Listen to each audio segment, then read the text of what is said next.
All right, we're doing it. Happy Tuesday, everybody. We're back. That is going to be our theme when one of our friends records it for us, and we'll have our happy faces come on at the same time. Yes, we're gonna do it now. We had to stop the last recording, and now my dad's texting me. So sorry. We had to stop the last recording because you got a phone call. My dad's texting me. So all good. Anyway, happy Tuesday, everybody. So we did our news episode on Sunday. We're still shooting everything on Sunday and then releasing it. So this is our Tuesday, is our reviews day, right? Yes. Yeah, reviews day. That's pretty bad. Pretty bad. The idea is it's given us all 6 days to read last week's comics. So hopefully we're going to have spoilers because we're going to review comics. So yeah, we don't want spoilers in the news, but there will be spoilers in the reviews. Yeah, so this is funny because I think we're very indie heavy. So we have, just a couple reviews for the main line for Marvel DC. So DC top this week, of course, is the best production book, I think, right now being printed, which is the Jeff Loeb return to the Long Halloween universe and the Colanverse, as I call it, right? Batman : The Long Halloween : The Last Halloween #2 / Tim Sale Rest in Peace tribute book, which has 10 books and a 0, which was a Tim Sale. Was he supposed? I'm so confused with this. I don't think I know the whole origin of this. Was he supposed to draw this series or was that story just like that was the one shot they did last year? Yeah, they did the one shot last year, which was a special. But then there was kind of a cliffhanger in that, so that was kind of like it was a coda to Long Halloween and Dark Victory, and then they just made it 0, and then he just like some of the elements from that. Now it's gonna be 10 books. Jeff Loeb kind of coming out of retirement and then 10 artists, and all of them again. We said last episode, well, I don't want anyone else to draw this besides Eduardo Rizzo, and then we're immediately changed our mind because again, we're surprised that Klaus Janson comes in. Klaus Janson, as our friend would say. Ron Hoffman. He comes out of retirement. Now he's not fully retired from comics, just retired from doing the monthly grind, just like Mark Bagley is done with the monthly grind. These guys are in their 60s, or Klaus Janson might be 70. Yeah, he's been doing working comics since the 70s. But did a very different defined line. Did not his Penguin, which I imagine he's drawn Penguin in either maybe some Legends Dark Knight or something. I maybe not. I'm not sure. It wasn't in Gothic. It wasn't in the Grant Morrison. But in general, is doing his channeling of Tim Sale, doing the Tim Sale Penguin, which is basically a big circle mouth and then these fangs, really scary, little sharp teeth. The better like a piranha. Yeah, and he eats a fish, just puts it in his mouth, rips it out, just in bones. It's gross. And correct. Was a good log. Was the Danny DeVito portrayal of Penguin the first time he actually ate fish raw? Probably. Yeah, there was an interview I saw this week. I gotta click on it. It was some British interview, but apparently it was DeVito and Colin Farrell, so 2 penguins talking to each other. So I'm I gotta check that out. Yeah, because they're very again, we'll get into Penguin a little bit later, but holy man, yeah, actually we'll bookend it with Penguin. But geez, really great portrayal of Penguin. Great kind of exhausted Catwoman, which I thought was kind of interesting. Catwoman being hurt. Yeah. And being fixed up in Arkham, and then Batman's like, "Well, we can just get you out of here. I could take you to a good doctor." And she's like, "I'm good." No, she's like, "I'm going to stay here and get. I'm not going out there," which is interesting because I'm like, "So you're safer in there? Scary, you know what I mean?" So that's pretty cool. Because again, they're going to get, Penguin gets shot in this, pretty scary. Good. That is. Do you know what that was? Do you understand what that was? That picture, that full the spread. That is. I believe it's the. Is it the conversation? Yeah. No. What's the Popeye Doyle movie, the Freakin' movie with Hackman, Gene Hackman. Gene Hackman runs up the steps, or he either shoots someone, but that's it. Like that fall, that like thing. Is on one of the covers of that. It's a scene in the movie where he either shoots someone that goes up the steps like that. Oh, that's cool. Yeah. It's whatever. I can't think of the movie's name, but it's whatever the French Connection. French Connection or The Conversation? Yeah, it's French Oh, Connection. Yeah, Conversation. Both Hackman, but no, yeah, it's a French Connection. But yeah, he shoots someone that going up the stairs, and then they do this like fall. So they're doing an homage to that, that's which cool. I caught. I was like, oh, that's awesome. So doesn't matter. Again, not it's still in service of story. So it wasn't like, oh, you're just doing that so you can do that, you know. So I didn't pick up on that, so it worked. It worked on both, and it didn't take you out. You know what's good because it's like the last. Is it the last page? It's close to last page. It's yeah. It's also they're still same motif with if someone gets shot, it's a black and white wash. Right. So with making the red, you know, very prominent. He's just so good at writing for artists. Like he knows what to write to make Klaus Janson shine in this non-shiny, gritty world. Yeah, it's also a frustrating. It's a frustrated Commissioner Gordon. He's yelling at Batman at one point. You know, just like, "Where's my kid?" Like it's been weeks. It's like, "Where's," you know, someone else uses the bat signal. These FBI agents, no one has a clue. The FBI agents are asking Batman, which is pissing Commissioner Gordon off. He's like, you can't use my signal as Batman. Something that's my signal, but no one's got a clue. Y'all ain't got no clue. I hate it. Like it's uncomfortable, you know.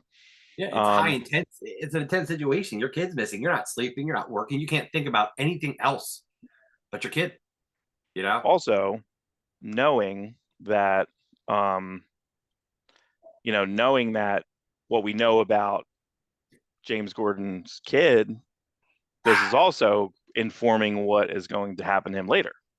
He's essentially going to be a murderer. You know what I mean? He's essentially going to be Black Mirror murderer, probably because of all this nonsense that's happening with him right now, being kidnapped and abducted. Like, is it going to be a year? Is he going to be gone for a year? Like, we don't know. Like, you know what I mean? This is basically a year 3, year 4. Yeah. Because Batman and also Robin's got a slightly different costume in this, which he had bare legs in Dark Victory, correct? And he was not in Catwoman. So this is, I'm not sure if that was in the Zero issue or not, or the special. I'm not sure if Robin was in that at all. But I like this costume. I like that Robin costume. I think it's pretty good. You know, I've been liking the variations of that. So, but overall, best production because again, has a full 40 page, whatever. I don't know, not sure how many pages it is, but then has the variant Virgin in the back, and then it has the has a cover for the variant of the J. Scott Campbell variant. You're definitely getting a full product with this. It's really good for the buyer who doesn't want to buy variants. You know, there's the card collectors. We keep calling them card collectors because it kind of is like, which is great. You have your covers lined up. That's awesome. But for that guy who doesn't want to buy all of them, it's like here they are on the back. Right. So you still get to enjoy that art. You know. Some digitals do it, some digitals don't do it, you know. So I think Dynamite's been doing the Thundercats this week, had everything, so which we'll get to. I read Action Comics, I don't remember it, so you need to tell me how that went. It's a continuation story. Superman is in the Phantom Zone, and Monel, who Superman had put in there as Superboy, because Monel is Daxamite, and Daxamites are weakened by lead, which is all around us. So that's why Monel got sick. So he put him in the Phantom Zone to save him. So now Superman's in the Phantom Zone, and you got this weird Phantom Zone demon who can make things material, which takes away from the idea of the Phantom Zone. So Superman and Monel he took the place of another villain, like a pirate, almost like a Princess Bride, how he took over the Carrie Elways took over Captain's place. Like it's still the same guy, but it's a different person portraying that character. But it gets confusing. But anyway, it's not much to that story. But there's a B story where these aliens have taken all of the items out of the Fortress of Solitude to basically make this museum where aliens could go see the last Kryptonian artifacts in existence. And with that, he took Superboy and the Chinese Superman. Did they have a better name than him? I forget the name for him. Yeah, they start calling him something else, like Max or something like that. But yeah, there was a censorship thing that they had in that. I'm not sure if you saw that. There was something that he mentioned this is similar to like this British museum which has artifacts. Yes. And then they changed it. So the digital copies now that are coming out, the printed copies will probably still have the pre that was offensive to something, and now they changed it. So that got changed midweek. The point of like the British Museum has artifacts from cultures from all around the world. And guess what? Britain didn't pay for them. It just took them Right. during the colonial eras. Well, that's where I think the controversy is coming in, right? So now the editors or whoever that got changed midweek. It was on Bleeding Cool. They changed the words midweek to something else, something a little vague. It's kind of like when they get around talking about Iraq and stuff, they just make up other countries, or they Correct. Correct. Correct. Correct. Yeah. So so that can be a little, I was always under the impression that the country that Borat was from is not a real country, and apparently it is a real country. Kazakhstan, yeah. I thought it was not a real country, because that would make more sense, because that's kind of what we even like. What's the mafia? The Magia? What's it called? It was called the Magia. Like, what is the that? Magia? Get out of here. Yeah. Get out of here. What was the you have family? Do you have family in the mafia? Isn't that always the thing? Everyone Italian. When you were in high school, every kid who was Italian was like, "Oh, I got family. I know people." I'm like, "Hey, don't. Yeah. You live in South Jersey, right? Maybe someone." Yeah, but I dated a girl. I think I told you this. That is missing. Like, there, where she told me she had to like go, and then like I can't, like, I have, getting single, you go Facebook hunting. You start looking for all your exes, and there's like nothing. Last name was Candelora, gone. And there was, and when I was dating her, she said that her dad worked for so and so, and like I was like, I don't know if that's true. And then like she moved, she's like, I gotta move, and I don't know if they were witness protection or whatever, but like I can't find anything on her. Wow, at all, weird. At all. Yeah. So missing. Missing 411. You ever hear Missing 411? It's a series of books. It's a series of books and movies that talks about all the missing people in the national parks. There's a crazy amount of people that go missing in the national parks, and they get into like, is it aliens, Bigfoot, murderers, whatever. Ugh, scary. And they tell the stories. You're like, how do these people go missing? One girl went missing, and they found her 6 days later, like 11 miles away in the woods, which is like really hard to traverse, but especially being a kid with no shoes. Right. But my brother was like, Rob, you got to watch this one, Missing 411, The Hunted or something. And then it's this old man who disappeared. Like they all went out hunting together, this family, and they set him on this rock. And then when they come back, like 20 minutes later, he's gone. But the weird thing about that episode is the guy's name is like Rob Messick. And his son's name is like Tom Messick, my brother's name. And so it's weird. We're watching a show. It's like Rob Messick did this and Tom Messick did this. And we're like, it's weird. I don't like people having the same name as me. Right. I've never met not that anyone. common. No, it's not a common name. Dale Messick. Dale Messick, that's right. Creator of Brenda Starr. Yeah. She is related to me. Like, I don't know how, but when I saw a picture of her, I'm like, oh, she looks like my aunt. Right. And I think she's from Philly. So that's where a lot of Messicks are from, Philadelphia. There you go. What's the B story is the Mariko Tamaki Supergirl, which I've liked the first two parts. The backup story. Yeah, I think maybe I fell asleep reading it. I don't know. I don't think I remember reading it. I put it on the list and I forgot to read it. Okay. I don't think I read that back up. You know what's funny? She's the only one that I like writing that, because she did that series with J.L. Jones. First time I saw J.L. Jones a couple years ago, like the Being Super. It was like a 3-issue, like kind of prestige. That's excellent. Yeah. And then so like I feel like this version of Supergirl, the Kara Zor-El, like this is the only one I like. I only like her version of it because I like the first part a lot. I was like, this is what I want. I don't like angry Kara Zor-El. I get, anything past the first year, she shouldn't be angry anymore. Like, she lost her culture. She was raised on Krypton. She lost so much more than Superman. Friends, family. It's a compelling story, right? It's a more compelling idea of that. And I think we're really going to see that in the James Gunn movie. I think that they're really taking a lot from, and the thing is about Supergirl is it's not just like Krypton was destroyed, then like her city gets saved, but then like her city dies of like kryptonite poisoning. Like she goes through just one horror after another. Like she's really tortured. Yeah, I just I don't know. I couldn't stomach that Tom King story, so I only read like the first issue of that Tom King story because it's not a bad story. And but it's true grit. Someone told me this is the problem is I listened to a review and they're like, it's true grit, and then like when I started reading, I'm like, so like I got ruined with the concept of it, that it being something else, so I like lost a lot of comics. He's dumb because he'll like say exactly what he's stealing from, and it's fine. You don't have to say it. Maybe say it afterwards. Maybe don't say it during. And I think he said it like right from the get-go. Right. Everything's stolen. Everything's an idea that, even if you don't know you're stealing it, it's formulating it in your head. There's very few original ideas. There's just new takes on old ideas. Yeah, I think that's fine. That's fine. But Yeah, pretty solid. But again, pretty light week for DC of stuff I wanted to read anyway. One other commentary I'll make on the Phantom Zone is the idea that like this is a good prison. But like, oh, Kryptonians just used to, because being a criminal is rare on Krypton because they're so advanced and smart. And they're like, we used to just shoot them into space, but it's much more humane to put them in a Phantom Zone because they shoot them in space and they just circle around Krypton. Like, how's that fixing anything? Like, how's putting someone in a Phantom Zone fixing them? They're just tortured for hundreds or thousands of years. Like, they're not learning to be a better person. They're not, you're not fixing the channels in their brains that, makes them want to do criminal things. There could be chemical imbalances. Like, there's a lot of science into criminal acts. And like, we'll just make you a Phantom where you can't touch anything. It's horrible torture. And like, it's supposed to be the humane thing to do. It's just a very weird concept. Phantoms. I never thought about it that way. I guess you're right though, because that's what the movie is. Superman 2 is them being broken out where they're just like, again, eternally in space, and the time has been years, right? Because they basically they didn't know that like Krypton's gone. You know what I mean? Like they're just like Krypton. So no, I guess that's interesting. But again, I don't know. Similar to my complaint of I'm always complaining about that Brave and the Bold book. Why is this weekly, and how long is this going to be weekly? Like, I just don't. This could very easily be monthly or 12 issues.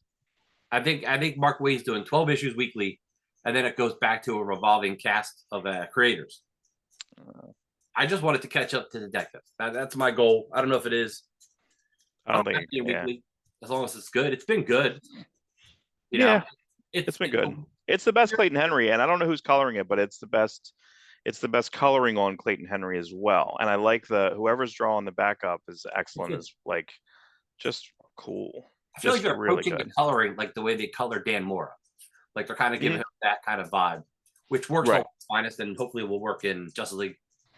Yeah, and it worked on the Batman, even though it's technically not a World's Finest, but it is that Batman and Robin year one, which is really good. That's the thing with Mark Waid, man. Some people really hate Mark Waid, but like you can't really ever hate his writing because he's even if the story doesn't really appeal to you, it's pretty solid. The guy knows how to storytell. He knows how to do surprises. He just kind of knows how to write. He knows the page count. I feel like that's what I'm exhausted with, and we'll get to that in 3 more reviews from now. But so Deadpool team up, wonderful as usual. Really fun. The Hulk. He draws a cool Hulk. Like this is a different Hulk. I want to say this is not. It's not Heroes Reborn Hulk. Correct. It's not Onslaught Unleashed Hulk. It's he has a different hair thing he's doing. A little, probably like a little receding hairline Hulk, I guess. I'm not sure, but there was a couple of parts I'm like, I wonder what the choice was here, But definitely great. The double spread splash was the really fun. The face shot. Yeah. Inked by Corey Hampshire. I was going to ask you that because this has how many inkers? This has No Chance Wolf, I don't believe, right? It's Liefeld, Hampshire. I don't think I have. Yeah, so I don't know. I don't want to look it up, but I feel like Chance Wolf was involved. Was there? Yeah, I feel like there's 4.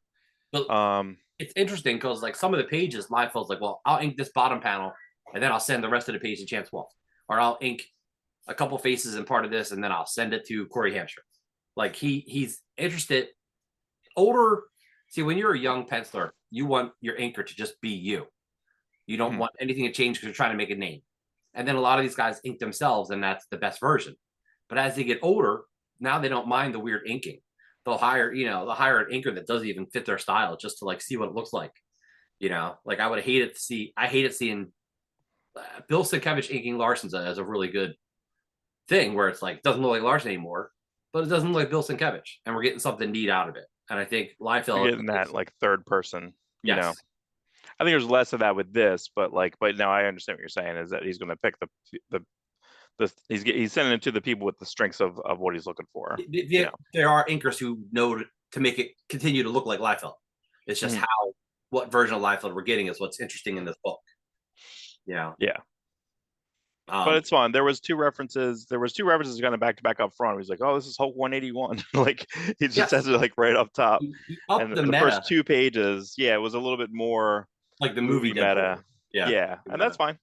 That's fine. The second one hits really good. where Wolverine's attacking Hulk and he's like, I got 181 reasons to bring you down. I'm Yeah, like, yeah, that's good. yeah. I didn't cringe. Like that's, you know, and I made a joke to Brian because I always like that Hulk had nicknames for everyone. You know, whether Thor was Blondie, right? It wasn't like he always Webhead or like Hulk always would call people by other names, right? And he calls Deadpool Pool Boy. And I said to Brian, I said, you know who else likes pool boys? Jerry Falwell Jr. Oh, Jesus.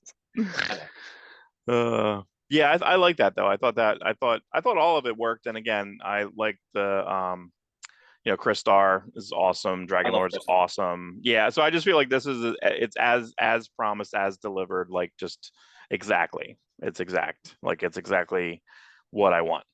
So. And if you read it digitally, like my computer is 27 inches. I got a 12-year-old iMac.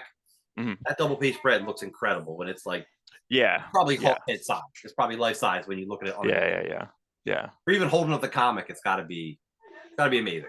Yeah, well, let's switch I want to switch the review thing here. Let's go to the Wolverine Revenge because I feel like this was like the opposite of like the Wade and Hickman thing or the Wade and Liefeld thing, where it's like this many pages of action. There's just like a lot of stuff in the beginning, a lot of talking, and then like I don't know what Hickman is doing as far as like his construction, but they also do a movie meta thing where he's hanging out with Deadpool like on the nuclear reactors, right? So they're hanging out and just sitting there and talking, and I'm just like, oh my god, this is actually kind of really fun.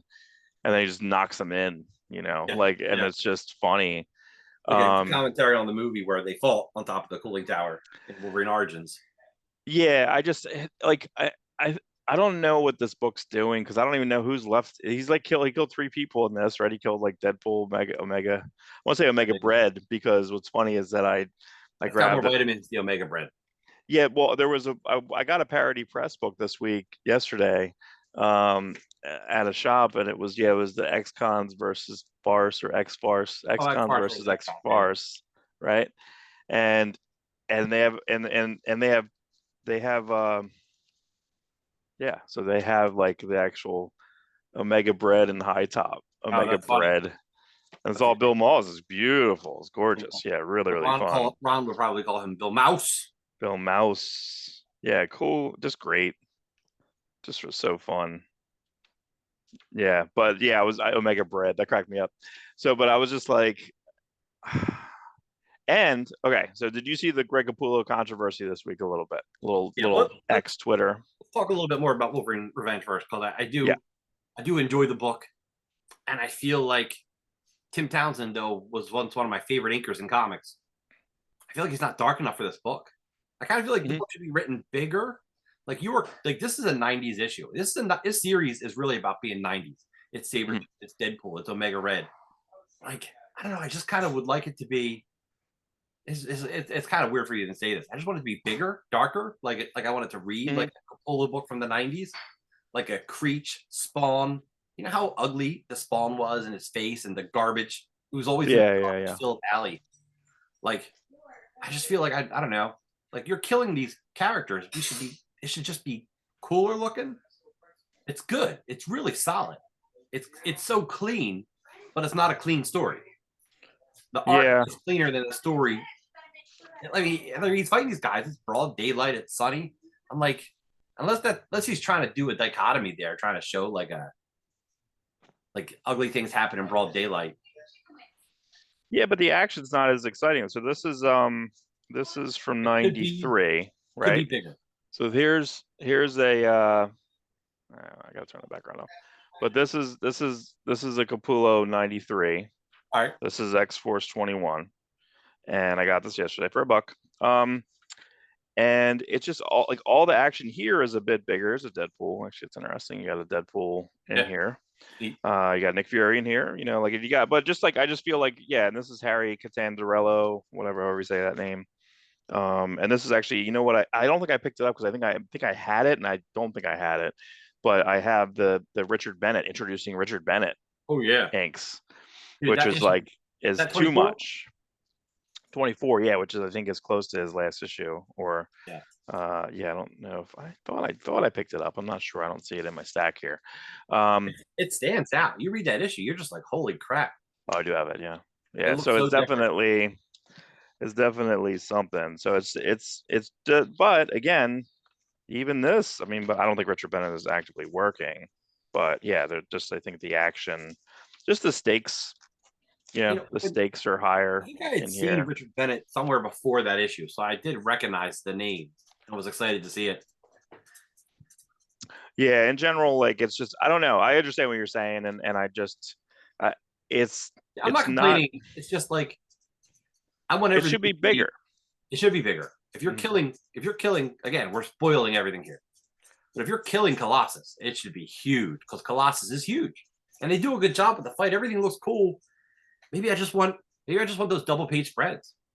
If you're doing 90s killing, There's no double spread. There's none. you're killing Omega Red. Like that should be awesome. Omega Red, beautifully. That's one of Jim Lee's probably best designed characters. He's so cool looking. I mean, he was never anything without Jim Lee. Right. Yeah, it's never been any better than that. Any better than that. It's fine. Yeah, I mean, I don't like his page construction. And the ironic part about this is that, we've talked about this a few times, is Not that, like we're shitting on it, but we just love it and we just want it to be the best. yeah, it's funny, but like I said just now, I was like, look, the Deadpool team up is exactly what I want. It's exactly the page of what I want. So Yeah. we've talked about this a few times. So it was Chip Zdarsky, right? They hired Liefeld um in not like Cameo. in a cameo, right? Right. They, To give John Hickman advice when John Hickman was about to come back to Marvel or something like that. they thought it was going to be funny and snarky. Like, let's hire Liefeld to tell Hickman how to do comics. Yeah, can he watch that video again? Can Hickman go back and watch the video again from Liefeld? Because guess what? Liefeld took it as a job and did the best performance of like what you can do. This Solid many advice. pages, this many pages, this many pages. This is the way I like to do. This is how I would recommend. To a newbie, because he thought he was giving advice to a guy trying to get into the industry. And when Right, you but do then that, but then that's solid advice. Zdarsky throws it out on his Substack, like to his Substack people, and as it's like, oh, this little story. Screw you, man. Like, you should write like that. You know why? Because I shouldn't be upset with this Wolverine book. And guess what? The other Wolverine book is not that spectacular, but guess what? It is better because it's more consistent page to page. Same thing with what came out this week. Was it the Predator Black Panther?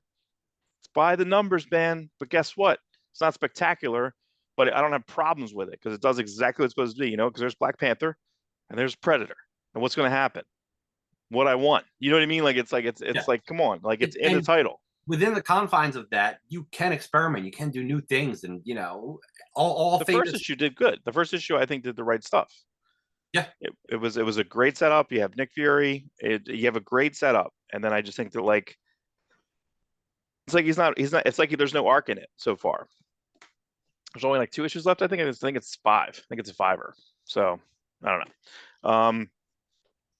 Anyway, so back to amazing. So amazing. We skipped amazing. Amazing Spider-Man. This is Zeb Wells's second swan song. Right. But final. It's the final swan song. It's the swan song. It is, but I just think it's weird that he already did this. It's He the did Kurt this Swan like song. it's the Kurt Swan song. I just don't understand. He did this so many issues ago. But what I think it's interesting is that like, You know who did the best swan song? no, Kurt Swan on Superman. Kurt Swan. That's the He did literal the, Alan Moore swan song. Correct. Which everyone tries to do, basically in their endings. I don't know what to do with this because I find it really interesting. Is I thought the last swan song wasn't very good, right? So then he has a couple extra issues that he does more of the story that he did with Tombstone. right. The trial becomes a mistrial, which I think is it's actually a good idea for a mistrial because the mistrial is what? That Spider-Man did some stuff. It's almost like Miranda rights. You forgot to read the Miranda rights, so that guy got off, right? Like if it was a cops thing, similar to this, where they basically, yeah, it's a bit similar to this, where basically like there was too much Spider-Man interference, so they can't really prove Tombstone did all this stuff because it's all hearsay from another masked Avenger who won't like.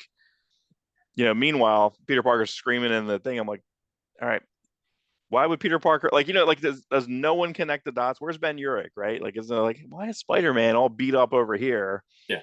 He's hanging out with She-Hulk and they're outside talking. Wouldn't he be Spider-Man? You know what I mean? Like it just seems a little goofy. And I guess I'm just lost in the sauce with like the Aunt May stuff, right? So Aunt May doesn't know. In Straczynski, she knew, Right. right? When did she not know? When Mephisto took it all back. That's still going on. Well, I mean, I guess the so. whole world, But, the whole world knew. Aunt May found out in Straczynski's run. Then the whole world found out in Civil War. And then the Mephisto story, it took it all back from everyone. right, which is kind of what they didn't know in the movie, Right, right. the Doctor Strange stuff. So like, I get it. I don't know. But But I do think it's just funny. The concerned Aunt May be like, go tell your friend Spider-Man, but then Spider-Man gets him in a lot of trouble. But to go tell him to fix this thing, so I just think it's weird. But as much as that's going on, I thought that was good handling of Peter Parker. I like it. Yeah, I mean that's the thing. But good. see, here's the weird thing is that you have like a 25-page main story JRJR, then you have like 5 backups that all intertwine, right, and also intertwine with the first story. This is the best thing that Zeb did. This is like the best thing. It's the last issue. This was a fantastic last issue. And then you have 6 pages of the Joe Kelly drawn by Mark Buckingham, which we like. We just saw him. Just saw him. You just talked to him. Lovely gentleman. Who was one of my favorite Spider-Man, who had one of my favorite Spider-Man runs with Peter Paul Jenkins. Yeah. Holy mackerel. That's one of my favorite runs of all time. Very good personal. Really, I believe, I mean, I cry a lot anyway, but like, I'm pretty sure I cried the one issue I'm talking about. He's talking to Uncle Ben.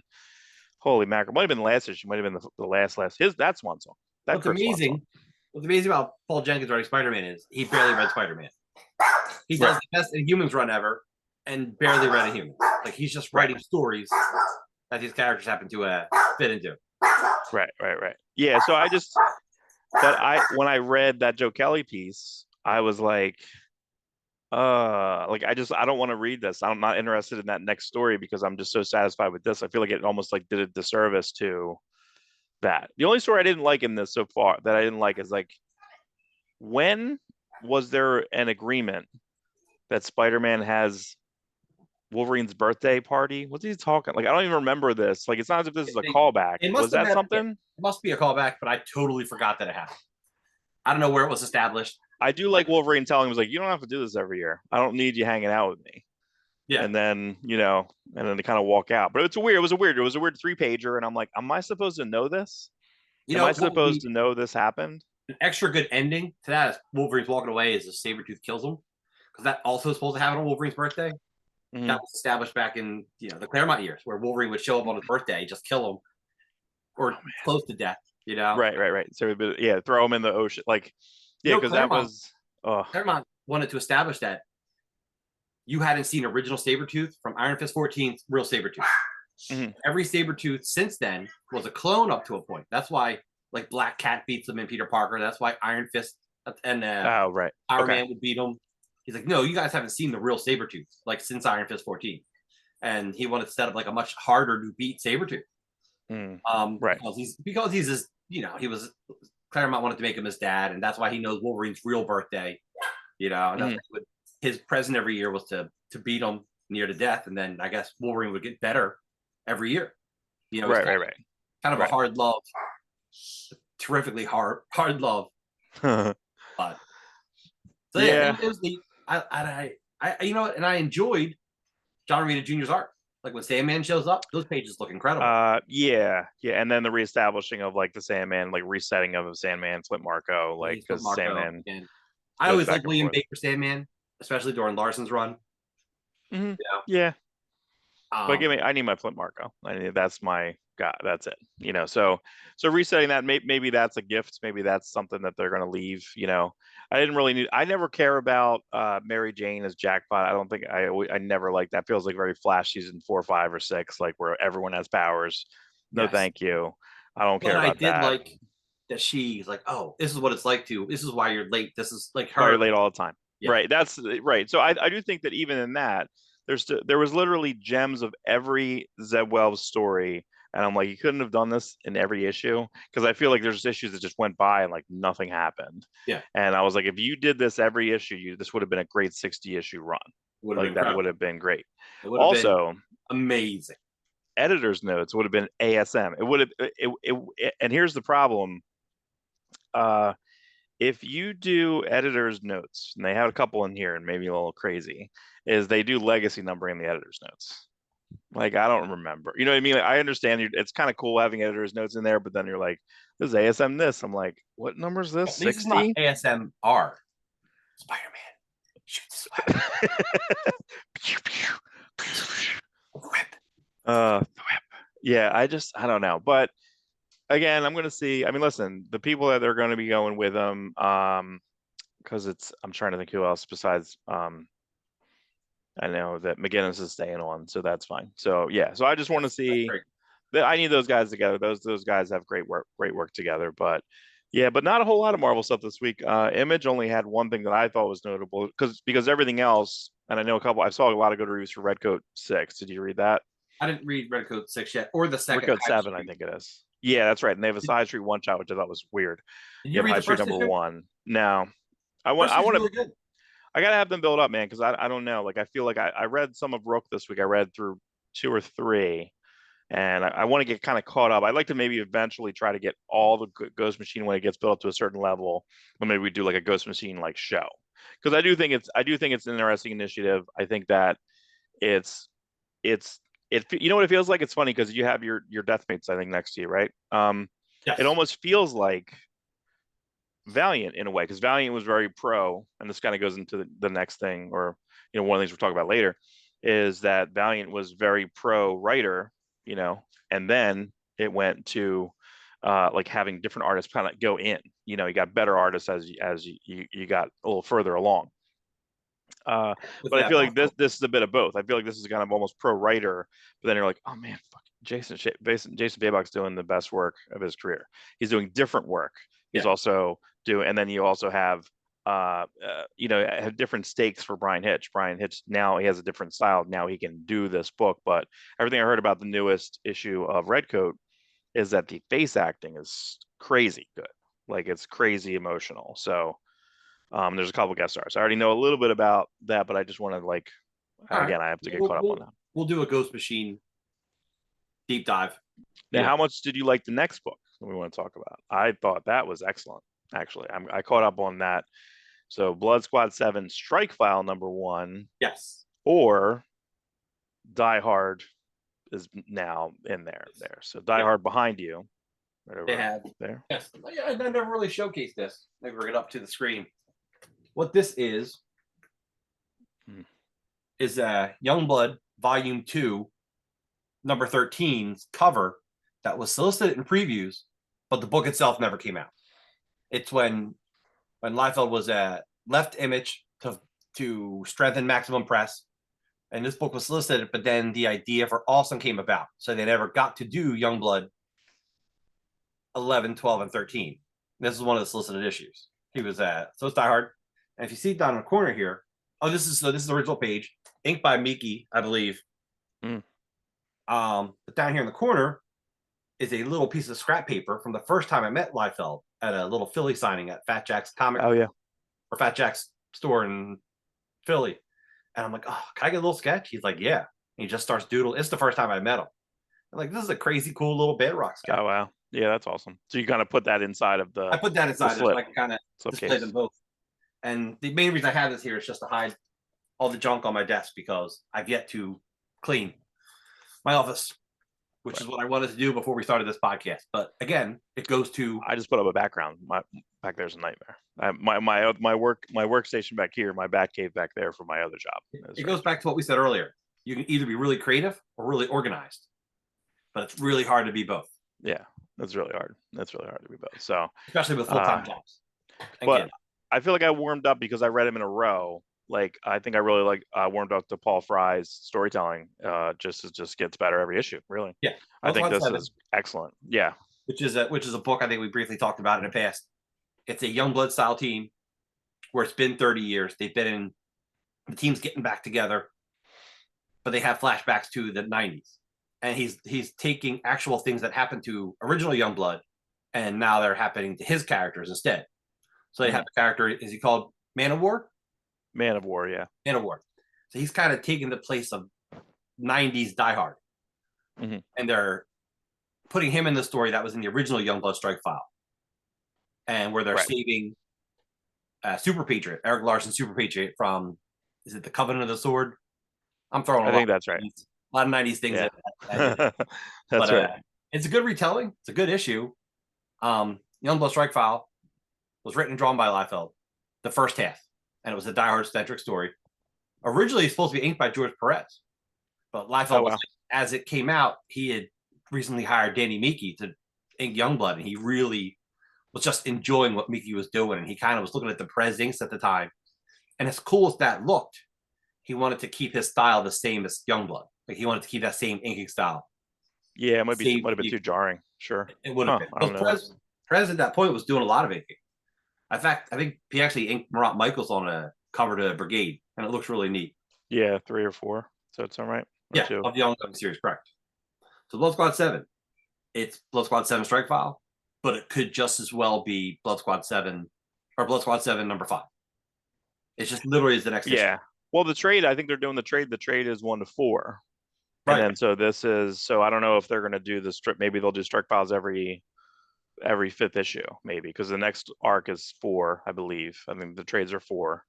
So again, we as we talked about last week with Local Man, yeah. So now this is because Local Man did Bad Girls as a one-shot, Gold, which was like a Deathmate style crossover, and then Images of Tomorrow. So this is picking up a different, side. They should do team Blood Squad 7. You know what I mean? Like 7, team Blood Squad 7. And then because Perez also did Youngblood pinups in Battlezone too. That's correct. Right. He did 2 really nice looking. Did Youngblood, Team Youngblood. And he did a poster of all the Extreme characters. That's right. It's a really good poster. That's a rare one. Was he supposed to do any other like actual interiors, or we'll talk about Krez later because I have some other stuff here. He was supposed to, as far as I know, but I do know that he was supposed to do a book for Image with Peter David at one point, and then Peter David was like, "Yeah, no, we're going to do." He kept almost doing books at Image, and then they just kept not happening. He had Saxon violins. That's right. He did a pinup at Small Number 1. Remember? Yeah, and you know what? That to me, that pinup feels more like his Infinity Gauntlet style. Yes, I feel less so than when he went to Alve Inks, when he went to Ultra Force and all that stuff, but like pre-Avengers reboot, so it's more when he went Malibu, interesting. Also, Perez was going to draw Heroes Reborn for Liefeld. Like that, Liefeld had made a deal with him to do that, and then it I don't know if Perez didn't have the time or something, whatever, it fell through, and Liefeld was like, well, that's fine, I'll do it with Chap Yates and later Ian Churchill. And then Marvel's like, yeah, that's a really good idea. Let's do Heroes Return and bring back Perez with BC. Oh my God, I didn't know that. I don't think I know that.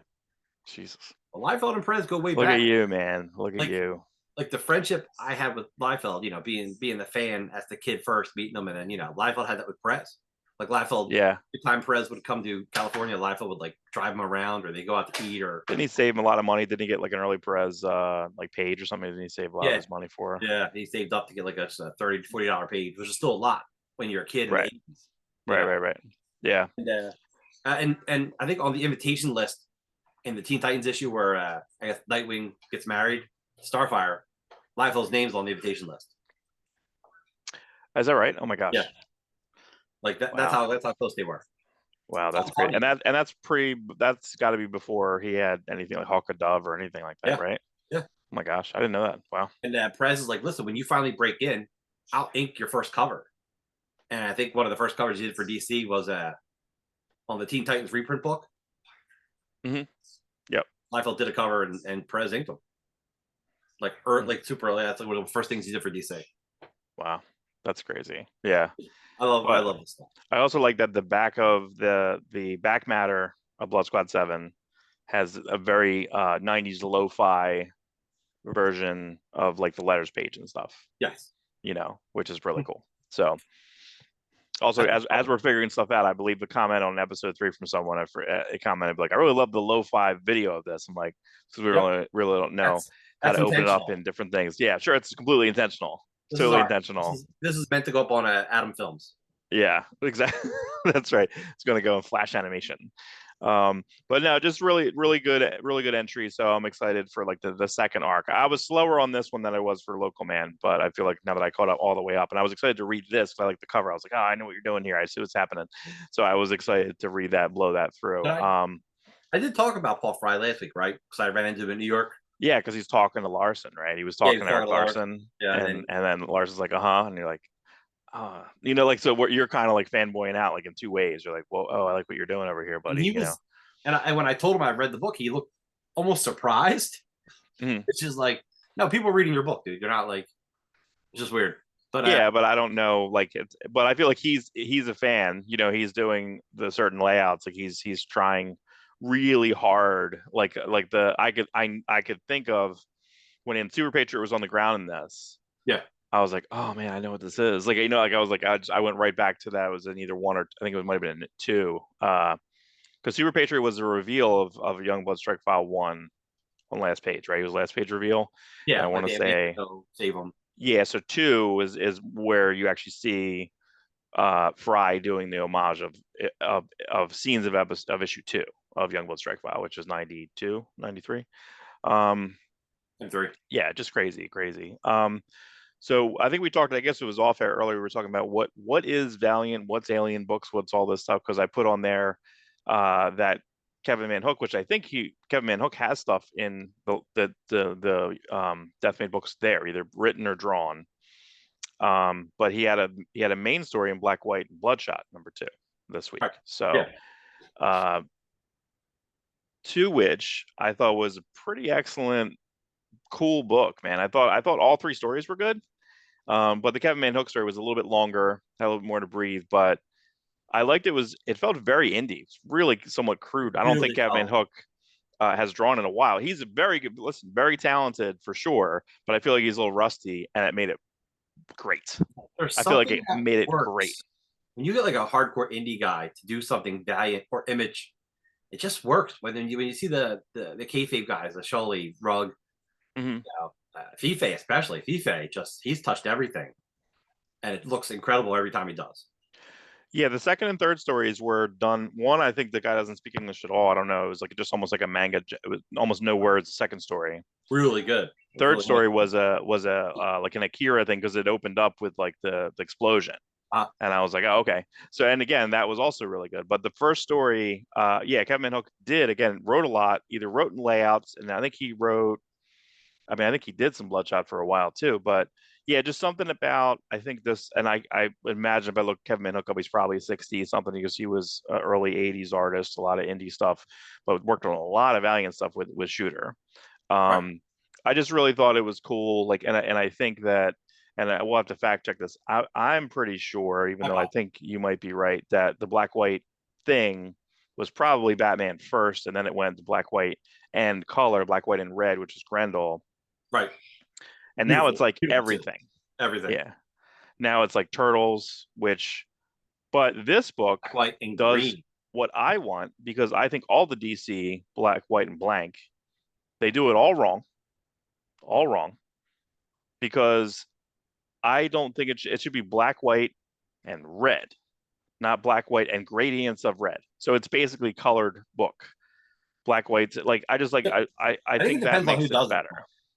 I think it depends on who does it.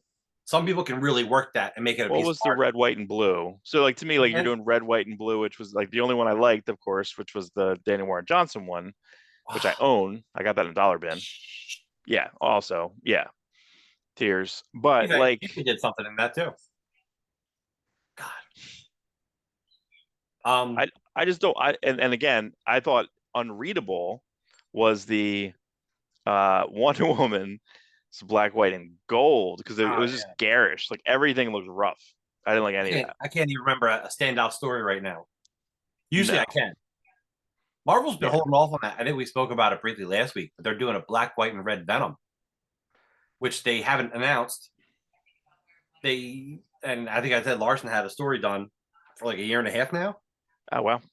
Yeah. It's That's gorgeous. printing money, man. Why did you put it out when the new Venom movie flopped? You know what I mean? Throw some stuff out.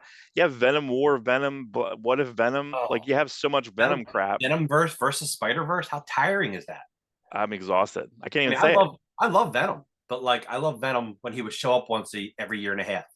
Like his first, Yeah. it was something really cool to look forward to when It we was were 300, and then what's the next one? 315 through 315, 317, which is great. And then it's like 330, 332, 33, 337. 32, yeah. Yeah. And then it was like 340 something. At 2 issues, it was like two, Yeah, right? It was like two. You would have thought at that time they would have done Sinister Six and had him in the Sinister Six. They didn't. It's yeah. restraint. You should have. I think maybe not should have, but you would figure at that time, But He they did would have that. been. But they did that Oh, you with want to kill Carnage. Spider-Man? Join us. Yeah, but you figure that. But then I think they eventually did. But then Carnage just became, well, we're just going to exploit the shit out of Carnage, right? Yes. Yeah. Absolute, like it was just like Carnage, Carnage, Carnage. Like it was literally, what I can't find because it's not, and we'll get into Kyle Hotz a little bit later. Was it Warren Ellis? Was it the Warren Ellis Carnage one shot? That's like a Mind Bomb? foil cover, Mind Bomb. Yeah, it's Yeah. expensive. Is I it? saw that at a show. It's like $75 Holy crap, because dude. it's the first Carnage one shot, like by itself. Oh, yeah, it is. It's a foil cover. It's awesome I looking, remember. and yeah. So what are you gonna do? What are you gonna do? But yeah, that one was really fun. So, I love when um, they're like, oh, Carnage is worse than Venom because he's a serial killer. Isn't like Venom eating brains? Like, I how's want he to eat your worse? brain. That's one of was that a band toy? That was an early brand. I had it. I had one. I had a Venom toy, which was a Toy Biz I toy. want to eat your brain. I Did want you to have the eat your Wolverine one? brain. Here's the Mm-hmm. Wolverine one. It would go chink, chink, chink, chink, like the metal claws.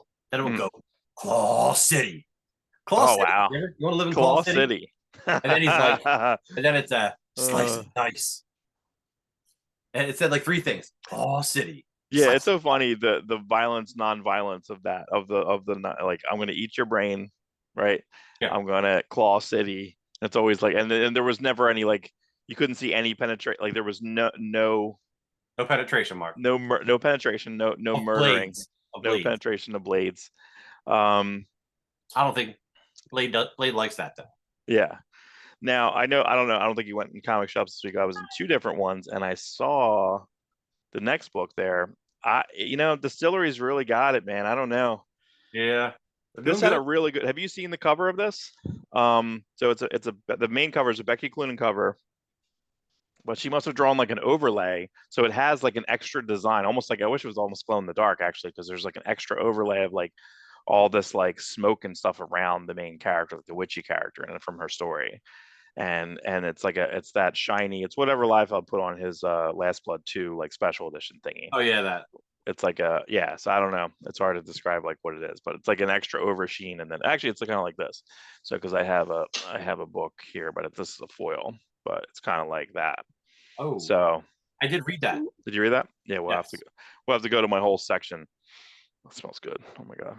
Oh, so weird. Ooh, that smells great. Every Okay. comic fan does that.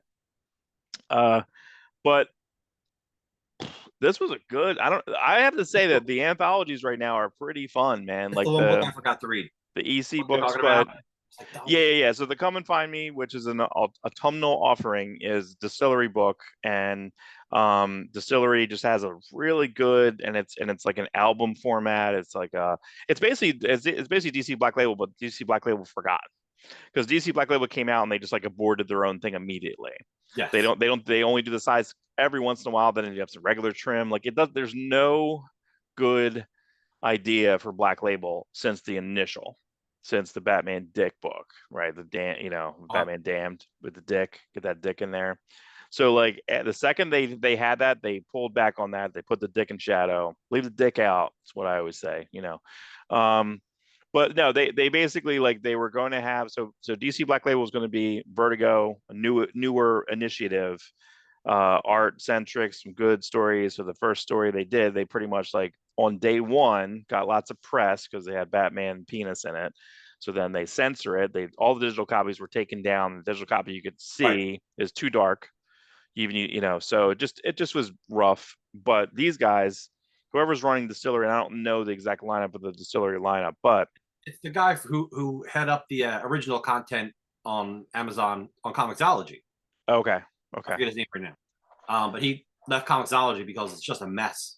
What a sad downturn of that.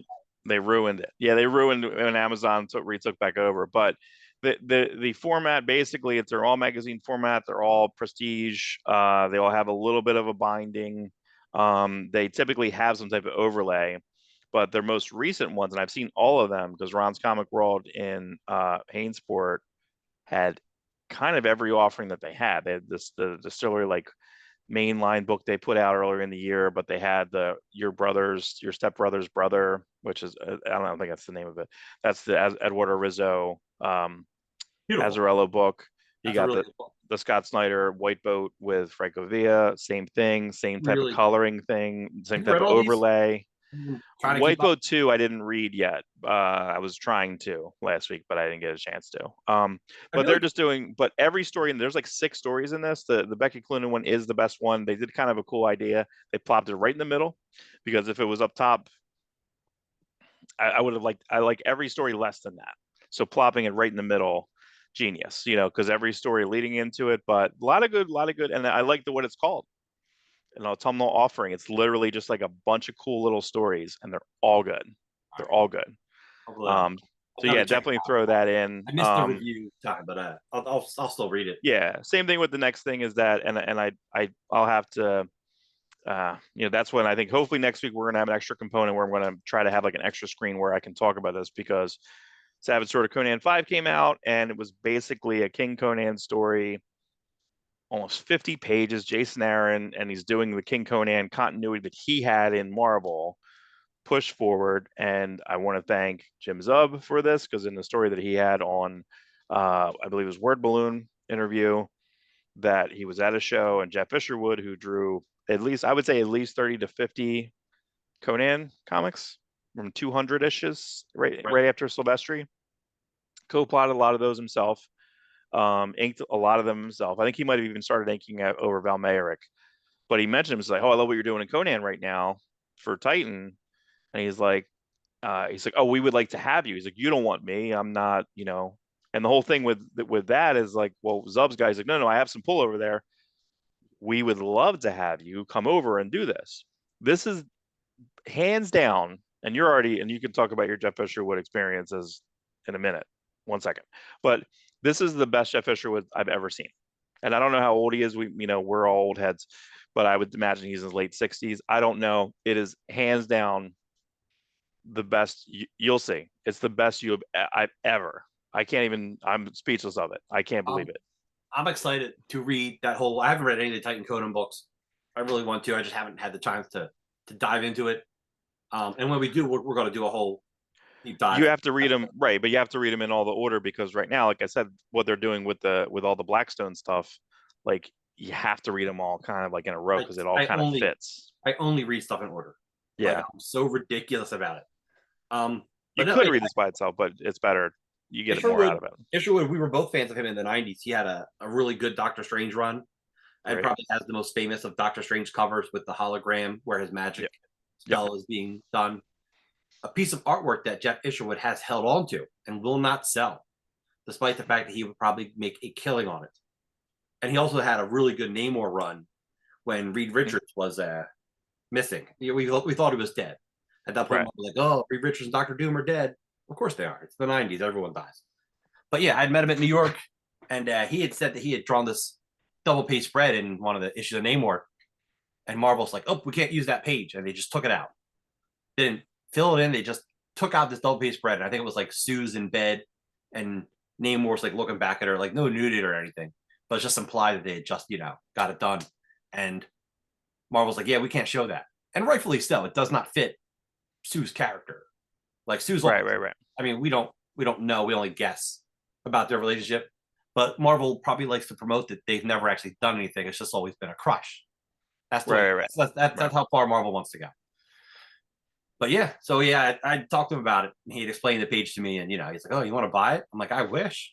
Like, Right, right, he right. he is going to show it, and when he does show it, probably on Comics Art website, Comic art fans. we'll, Yeah, right, right, yeah, right. we'll show. I'll grab it and show it here. Whatever Instagram you decide to follow us at. Yeah, we have a couple things I think we want to do. We definitely want to do a corner box episode. We would like to do like missing art episode, like that's missing art behind you. You know what I mean? Like Yeah, solicited art. We should. it's unpublished. We love that. We love unfinished, like unpublished projects or posters or. Well, what was the we were talking about Buziek earlier? Was it Buziek was supposed to do Youngblood year one? Number We have a one, we have a double spread of that, right? We have an there's a ad. huge poster. Yeah, Liefeld drew it. It's like this looks like a really cool story, and it never happened in the way Right, it was supposed to. right, right, right. But we've been very Tim Sale, but Tim Sale has a Conan pinup that I guess they just asked to use, and it's dated a different. I forget when it was. It was Yeah. a couple years ago, but it was probably one of the Like a sketchbooks. commission. Oh yeah, It was either that or it was I don't know, but it has has a very prominently beautiful naked woman next to Conan. Conan just standing like on a riverbed. Great. as it should. Yeah, and also there's a there's a 2 or 3 page story in this where Conan's with his horse. He's by like a river. It almost reminded me of Empire when Luke falls into like the moat, and Um, then like R2D2 tries to get him out, or actually helps get him out or whatever. This horse does nothing. Basically, like it's a Roberto Della Torre art, so it looks like Buscema inked by Kuber. It's wonderful. is it the Um, reverse of Neverending Story, where instead of the horse dying, it's the horse is looking. Yeah, the horse is not dying. That scarred everyone's the swamp. So it's the scars swamp our of infinite childhood sadness. ever. How do they shoot that? I think there's actually footage of that in a making of where they have a footage of how they did that, which is That horrible. Anyway, movie, that movie's really weird. I love that movie as a kid. As an adult, when I you took watch the it, kids when they were maybe 10 or 12. They had a re-release yeah, and they had like an intro in the beginning and stuff. I wish we would have went to Kevin Smith had a showing and the childlike Empress was there yeah. introing and a Falcor was there because someone owns a Falcor in North I've seen Jersey. it. I've seen. I didn't see it in person, but I've seen pictures of it. Right, it's in Did North you Jersey. see the kid's Halloween costume where he's dressed up like a Treyu, and he's bringing with him like this little mud pile. It's got a horse's head coming out of it. Oh God, no, This year, I seen the no. picture of that I online. saw the Instagram on it. This is a couple years old, I think, of the kids that they said that they win Halloween. Are the kids in the Transformers outfits and they lay down? Oh They yeah, get they all inside them. I've seen that a couple times, but I love that. I love that. How come nobody did that when we were kids? Like nobody had that amount of creativity. Like No, cardboard boxes. They're just we had them. it's I just had plenty of I cardboard know. boxes. Yeah, no, but yeah, just brutal. But yeah, that movie was definitely something. But yeah, Conan just is kind of by the river bend, and then just like this like tentacle monster pulls him in, and then he gets out, and he's like, "Thanks for nothing." He like yells at his horse. His horse is looking at him. Really good. And then there's like a 3 or 4 page issue in the back, but like it's kind of neat. There's no format to it, meaning like this. I don't know how Jason Aaron was asked. He's like, I want to do like 50 pages. It's not like, oh, you need to do 30 pages. Like, I'm just going to do 50. Is that okay? Like, I guess. And then so they had room for like a 2 page thing and a 5 page thing. So it just, I don't know what I'm going to get when I read Savage Sword of Conan, which I think is really amazing. Well, that's what's incredible about the non-Marvel DC market. And I guess the Black Label kind of does this. It's like we don't know how many pages it's going to be, but we'll print it when Right. it's done. And Right. all these storybooks and image books, we don't know what you're getting month to month. And I really enjoy that. Like I need more room Yeah. for more pinups. I think Redcoat's like that. Redcoat is whatever. It's like whatever comes out. Whatever he feels like doing. Brian Hitch has been known to just take issues and just like expand them. And Marvel Right. hates that, but fans love it. Yeah. Well, that to go back to, I'm sorry, Jim Zub literally was like, no, Jeff Escherwood, we want you. Please come over here and play with us. So like that was literally like a convention like talk. And then that's happened. Now I'm going to get now I'm going to get 100 pages of Jeff Escherwood right now. Like, are you crazy? Yeah. And He also disappeared. like, He's yeah, been gone from comics for 20 plus years. yeah, it's really fun. It's really fun to see. And what's funny is that like when we were in Baltimore, I wish I went there. Gosh. I got that run where I'm talking to these guys from North Carolina and they had this Conan collection. You saw it, remember? It was like issue 50. Yeah. to like 105, and then they were given to me for like 80, 75 cents. Like they were just like, I don't know. Like, you have conversation. That's what I'm saying, man. You have conversations. The guy, Daryl, I believe, the guy who owns Heroes in Burlington, Mount Holly. I'm talking to him and I was like, where are your Conan issues? I want to fill in my Conan run. He's like, I don't have any. It's like, what do you mean you have none? He's like, no, there's two guys and one guy bought all of them. And then another guy came in and bought all my Savages. A year ago, I you're could not have gonna got them believe this. for 10, 20, 30 cents a piece. I haven't met him, but the guy who owns Heroes lives on my route in Browns Mills. Oh, really? He's a nice The guy, mailman man. told me because What a wonderful guy. the mailman and he just got into comics, and he's so like we've always talked it, but he hasn't been a buyer in 20 years. And he's I buying bought this there, 10.99. That's the cheapest you can get these things there. You can't find them online. They're 15 to 20, 10.99. So his mailman tell me, he's like, oh yeah, I'm buying the Absolutes, I'm buying Transformers, he's like, everything you tell me to buy, I'm buying. He goes, and the only thing he's buying that I didn't tell him to buy is the Xbox. Because when new people want to get into comics, I try to steer them towards self-contained books that's easy to understand. And this guy's like, I'm all in. I'm buying all the Xbox. I'm like, wow, that's a lot to handle. Right. You You talking about new? You talking about Krakoa, or are you talking about the From the Ashes? The new Xbox, like starting like the new From the Ashes, from the new is From the Ashes. The new Tom Brevoort edited X line. He's buying everything, but he's also buying the Ultimate books. He's buying the Absolutes, the Energon stuff. He's actually been a manga head for like he was comics in the 90s, dropped anime manga in the past 20 years, and now talking to me, he's like more into comics. He's like, oh yeah, this guy who owns that Hero store in Burlington, he lives at such and such address. I'm like, what? I've never seen like. Now I'm gonna talk to him. I've never been to that Hero store. Oh, he's so nice, dude. He's such a cool guy. Yeah, I'm so happy that they're doing really well because like we'll talk in the next segment. I want to go into the time I had two good comic book store experiences. We kind of talk about how we've had bad comic book store experiences, and it's hard to be in comic book stores, like running a comic store in the 90s. Like going into a comic store, I'm just like, you're doing everything wrong. I'm a little grouch, it's like the store that you and I could hypothetically run is amazing, but hypothetically is the only way it is because in reality we have to work jobs that don't allow us to be there. Right. Yeah. So that's that. So, but yeah, super good. Yeah, we have to get caught up, and then SECTAURS one, which was through Oni / Nacelverse / Lion Forge / Nacelverse is the company created by the guy who started the Toys That Made Us TV series. Yeah, Brian Weiss. Yes. So he had the idea to take a bunch of the 80s properties that isn't owned by Hasbro and Warner or whatever, and let me just make my own universe out of it. Yeah. And SECTAURS was one of those concepts. SECTAURS being created by one of Jim Henson's good buddies who worked at the Henson Studios. Just decided to create his own thing. I guess Henson didn't want to do it, and I guess he took it to a couple of movie type people, and nobody wanted to do it. And he's like, "This is a good toy line." Right. Did you own any SECTAURS as a kid? I own them. I guess the main one. It's funny because it's like literally like this story of this guy in this one. Having, and it reminded me a little Avatar too because I kind of forgot they have I forget what they call it, but they call it like it's almost like the bonding thing. Yeah, in Avatar it's weirder. They're like, I want to put my tail in your tail, like I'm going to get on you. Like it's a little bit more sexual in Avatar, but here it's like more of like a mental bond. Yes. But they have to tame their and creatures. Yeah, and I wonder I should get with my one daughter and like maybe send her this issue because they talk about molting. They talk about like it's literally like insect science is in it. And Isn't but the one villain named Moltar? Yeah, Moltar. Yeah, but it was really fun. It was very optimistic, which I love. You know what I mean? But like, yeah, it was the kid was a little naive. It's Luke Skywalker, right? Like whatever. Yeah. Like but it's good. Like it's really like the art was really good. It was Ramon Box, who I remember the most because Ramon Box did the finishes on David Lapham layouts on that David Lapham like 1 year he did for Detective. If you remember that. I remember, yeah. But Ramon Box is a little bit looser style, but he drew and I completely, and we talk about Batista doing Battle of the Planets. I love that these 80s and 90s guys are just redoing their style slightly.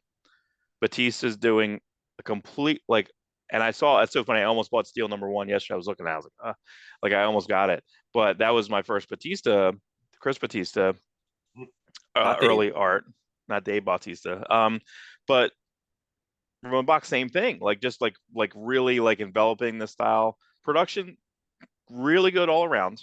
Great lettering, great coloring. Like just top notch. I forget who wrote it, but like just solid. And I don't know if you saw this.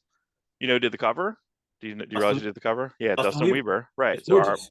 we love Gorgeous. Packless. We're the biggest Packless fans. Yeah. You know what's funny? I didn't look up the variant yet, but the variant was by Adam Polina. Yeah, I So haven't seen the variants yet. I don't know. I'll see if I I can gotta go find on it on Midtown. freshcomics.com and see the Okay. variants. But yeah, but you're right. Yeah, so that's really fun too. But that was super fun. I really enjoyed it. And then it's so funny because I didn't really care about RoboForce. I read the first RoboForce. Mhm. I looked at the first Biker Mice, but I don't have any attraction. I didn't own those, so I I didn't care was about too, those. even Sectars, I was kind of getting out of it at the time because to me, I was just such a hardcore Transformers. From Black Star to He-Man to Transformers, and then I was kind of out. I still appreciated everything. I still like to be aware of everything. Like I wasn't a Silverhawks fan, but I would watch it from time to time. I Yeah. had one Sectars toy, but only because my grandma picked it up at a yard sale for me. And it's funny, Right. when you look at the comic and you see the alien, you can almost imagine your hand in the glove to make Really the cool design. alien. Great design. It's Jim Henson, inspired. Yeah, that's great Very design. very Dark Crystal, and a You know, weird. you know that the Sweet Lula's in Pittman? Do you know about this? The restaurant in Pittman is owned by one of the guys who was a puppeteer in like the Dark Crystal and like a lot of Henson stuff. Yeah, because I had a date there years ago Does he and have I'm stuff there. there? There's pictures. Yeah, not actual puppets, but there's tons of pictures of him and Henson. There's tons of pictures along the one wall. His wife, he's a cook. He's a like a master chef. But I was there and What's it he called? Sweet Lula's. It's right across from the Pittman Theater, and Everything's across it's from been the. there. Yeah, I know it's been If there you for like if six or you go to 7 years. Pittman is a main street town. Everyone, it's like a main street. Three blocks. It's 3 blocks of like here's a coffee shop, here's a brewery, here's a cheese, You get here's a cheese cookies. store, here's Yeah, an old style theater here's the that ice cream store. does have movie theaters, but there's a lot of plays put on there. Mhm. There's 2 or 3 ice cream shops. There's a comic store there, which I've never been in because it's always weirdly closed. Crossroads. They have bad hours. Yeah. So Bad hours. that's funny. And this Pittman town is literally like a mile away from me. One of the guys that works at Crossroad, I forget, he's an older guy, but he used to shop he used to shop at Legends. Yeah. And he was older than both of us, and he didn't really talk. He kind of barely talks in the own store. I'll talk if you talk to him a little bit, but it's funny. Right. He's exactly the same. He's wearing probably the same outfit. You got to draw 30 it out, years. You know, which I nice, love. super sweet guy. Super sweet guy. Yeah, that's a very friendly store. Period. It's just I don't love their hours because like I want to pop in and Yeah. But they have some pretty good, but they have a pretty good dollar bin. They have about 4 or 5 bins that are usually pretty there. Then they have like 50-cent bins at times too. So they have some pretty good stuff. I feel like all I'm ever going to do is just because of a couple of years I've had, I don't think I'm spending any money. I'm always going to buy dollar books. I feel like I can pretty much get everything eventually. That's the way I feel about it. And that's the way it's been going pretty well. But And I love the fact that you barely keep track. You're like, I think I need this. I think I need this. I think I need this. I'm getting better. I did so now that I redid my collection. For 3 hours yesterday, I went through one long box, and I also have up GC Grand Comics Database (GCB), which is a great website, and you can get into it and click on it, and then it'll go by publication date of artists. So yesterday I went through Brayfogle. Yesterday I went through. Beautiful. I went through like ABC and I just went through it through a ton. And then, but you're right, I went through Capullo. But when I went out yesterday, I went through my Conans and I went out to try to find Conan, zero Conan, zero, zero, and 2 stores, zero, one magazine, one, which I did not have. I thought I had it, but I did not. So I bought it and it was $1. But anyway, yeah. So, but that's really fun. But yeah, so yeah, I am kind of like figuring out that I can get that, and stuff I've sold recently. And now, like yesterday, I bought Comet Man 1 to 6 because I sold it Oh yeah. Okay. for $15. I sold my set for $15, and yesterday I got it back for 8. Okay, so I still win. So I still get it back. Like, and I need that, but I need that Kelly Jones run. It's all Sienkiewicz covers, and it's Kelly Jones 1 to 6. Okay. And I want to say that they even did Comet Man in Marvel Comics Presents, and Kelly Jones did that too. I feel like they did. I don't think there's any. Was that first? No, I think Comet Man's older than that. I forget what the what the publication date. No, because yeah, Comet Man was When was 80, his last appearance?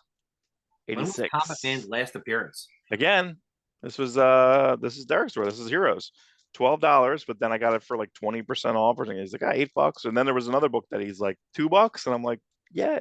Like, it was a Brayfogle book that I was a fill-in. And I was like, I don't know if I want this. And then I have the other piece of it, and then this other companion book came out, and that's like the bigger book, and I had never seen it before. I've only ever seen it once or twice, and I was like figuring I'd probably say $5 that'd be fine. I said two. I said okay, I'll take two. But it's prestige anyway. But yeah, Thundercats. So we talked a little bit about it in the previous segment, but like Thundercats this week too, really good. The last really good. Last couple issues, like I've enjoyed it the entire time, but they're upping it. They're upping the game. They're upping the storyline. Everything's connecting. I love that. Like the Thundercats lair getting partially destroyed is so sad. Warren Johnson ish. Yep. That's very sad too. Yeah, I hate it.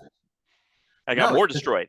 They got more destroyed. Spoilers, and it made me sadder. But I heard the theme twice. Yes. I did it. Like he said something. And he's like, yeah. And that was Daniel Warren Johnson pulled that off too. I'm not saying he's copying in any way. I'm just saying they're doing the tropes. They're doing positive tropes that I don't think they did. Maybe that's why the books in the 80s and like. Do you remember anything from like a Star Comics Thundercats book? No. 0.0. You know, I think some of the Transformers, but we like the Transformers comics different because our brain would work differently because it was different than what we were seeing on TV. So it stimulated a different piece of the mind. Transformers wasn't Star, but Thundercats was. He-Man was. Right. Like there's something, and they were just made a little. Maybe they were just made a little too much for kids. A little too kiddie, yes. Despite the fact that we were only 8, but even at 8-year-olds, we're like, yeah, it's a little kiddie. Right, but Transformers 1, if you watch not Transformers 1 the movie, but like Transformers 1 the battle, basically, and if you watch the Brian Volkweis, you know, it was the edge. It beat GoBots. It was scarier. It was stakes. It was like that's why it was more compelling. That's why we wanted to go get that. Hey, can I have that? It's a little dangerous. Like the sound of them transforming was better. It was dangerous. It was a dangerous concept. Yeah, I don't want that. Yeah, so like it, and again, it was probably all, you know, almost like a mistake, you know. But yeah, just in general, like I mean, Drew Moss is great, but the action was really good. Also, don't make me. This is a really good editorial rule. Don't make me feel not that I missed something. So they referenced the Chitara series, right? Right. Which I haven't read. Okay. But I didn't miss any. They kind of like fill you in a little bit. Yes. But they don't tell you can like, you want to go read it. It's over there. What an ongoing series should do. If you have an aside series. You can't read Marvel books. You can't read Marvel crossovers. You couldn't read Blood Hunt. I felt Blood Hunt was failed because I feel like I was like, I don't know what's going on. And I know that happened over there. And I didn't read that. Like I couldn't, there was no thread. There's too many disparate elements. Which the only one that I would want to say, I guess Civil War. What Civil War kind of did that? Civil War did the best kind of like side stories, but Civil War was good. Yes. I almost bought it yesterday, and I know I sold it, and now I don't want it back. Was the Guggenheim Ramos Wolverine Civil War, and I think there was one missing, so I didn't get it. But I was like, man, because that was it's Wolverine and Namor and. There was one other villain in that. I forget who it was. Because they kill Namorita at the beginning of Civil War, and Namor's relentless about killing Nitro, right? That's Nitro. I couldn't figure it. Nitro who kills who I hate Nitro. Yeah. I hate, and you know what's really weird about Nitro is because Nitro killed Captain Marvel, gave him cancer, basically. Yeah. But I hate Nitro, and it's also weird that Nitro, and I think I have this in when I was doing the daily hostess. There's a hostess ad with Nitro hanging out with Captain Marvel, and I'm like, this is really weird. Like now, you know what I mean? Like it was just his villain, but I was like, yeah, you guys are hanging out eating hostess cupcakes, and you guys are making up. But it was a bad move to kill off the New Warriors. I always really enjoyed Namorita. Like a lot of people like Namorita. She was great on New Warriors. Liefeld included her. in his Yeah. Young Avengers pitch before New Warriors came out. You know, Kid Nova, for some reason. I never got that. Even as a, it's like I've been Nova for 20 years, but now I want to be Kid Nova. You know? They drop it right away. It's nothing. It's not even. Yeah, I don't think it's. I don't think it. I don't think. It, I don't even know if it makes it. I don't even know if it makes it all the way. But yeah, it was in a lot of preview stuff as Kid I mean, Nova. I like the new costume. That was fine because The I brown wasn't. costume. But yeah, but they killed that 10 Well, issues, that's it. maybe less, maybe 5. Yeah.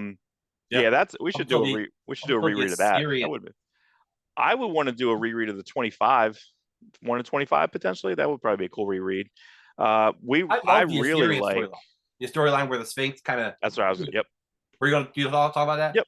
Because it's Age of Apocalypse before Age of Apocalypse. Yep. Yeah. I think someone just did that. Someone just referenced that recently. I feel like I saw an article bring it about back that. or something, or they're doing something with it. It's fine. Listen, if you gave Nisi as a they're doing okay. The only book that I think successfully did it in Marvel recently was not the Night Thrasher book, not the Venom Lethal Protector, which you didn't rename it. It's called Lethal Protector again. Yeah. Okay. Like it's the only one that was successful with it was the Ron Mars Ron Lim Silver Surfer. Very successful. Very good. And you did like 3 series, and then you did like a Captain Marvel series. Like you did it you did it right. Like you did like 3. You might as well just do a trade of all of those. I think that would be cool. Yeah. There's 3 of them, but that's the only one that you should do that. But if you did it, Nisi as a listen, call Bagley. I know you're retired. We just talk about Bagley a lot. He's retired. You wouldn't want to just do a little bit of it, or call Derek Robertson. What's Derek Robertson? And what did he do? He did a Batman miniseries 2 years ago that everyone hated. Batman Fortress. No one cared. I like this Tom Taylor Hellblazer series. Oh yeah. I feel like because I was looking at a lot of Malibu books yesterday.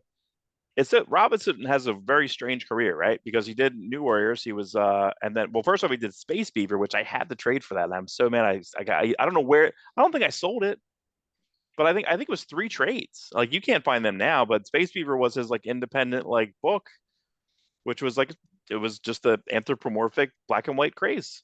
He put it out, but it was kind of good, and the art was good. An independent book like a year or 2 ago.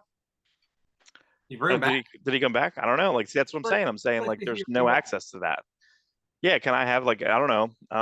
But yeah, but he did basically New Warriors, and he flittered a little bit. I want to say he did an X-Force Annual 2. Does that sound right? Sounds. But he would kind of be in a lot of pinups of stuff, a lot of but just being a lot of different things. He did a really good. What was that series he did? He did a 4-issue mini series with Spidey, and Deathlock was in the first issue. I looked at that yesterday. I almost bought that. Should have bought that. Yeah, really good. But he just had a lot of. He did some Spider-Man one-shots, and he just had a lot of different things. Then he did Transmet, which I imagine he made some money on. But you know what? He doesn't have to work. What am I saying? I know he doesn't have to work at all. He co-created the boys. So he doesn't have to work now. He might be set. Yeah, I imagine he's probably all right. So that's okay. You know what? Great, good for you. Because guess what? You know who you could ask? Your boy.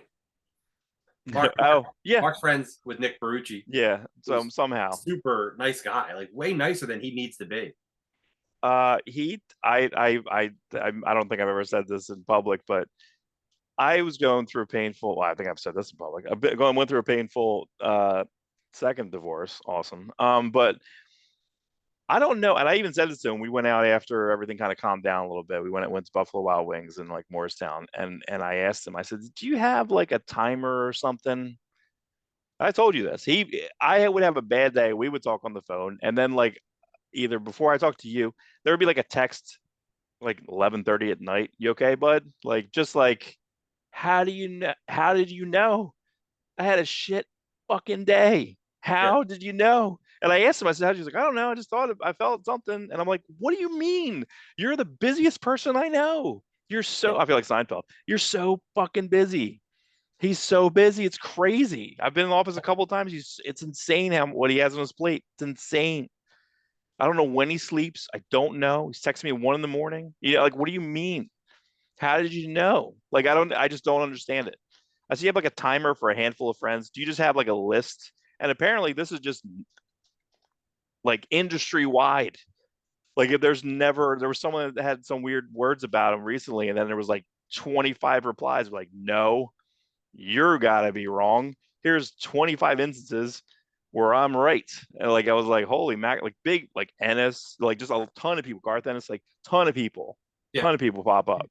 People love him. Agreed. 1,000,000% agreed. Never seen anything like it. Never seen anything like it. Don't know how he does it. Don't know. It's superhuman. Well, he loves Superhuman. Well, yeah. Well, I mean, it's kind of funny. We're talking literally about Thundercats. We're literally talking about, and we talked about Silverhawks last week, which we can't wait. I feel so bad. My dog is so trying to get on this couch, but he already kind of pushed one of the cushions off. My other couch, oh, it's a nightmare back there. Anyway, but I think that's all the comics. Did I miss something? I think I might have deleted something. I made you read, and I think I deleted it. Did I miss something on that? I forget. Doesn't matter. I think that's all the comic stuff.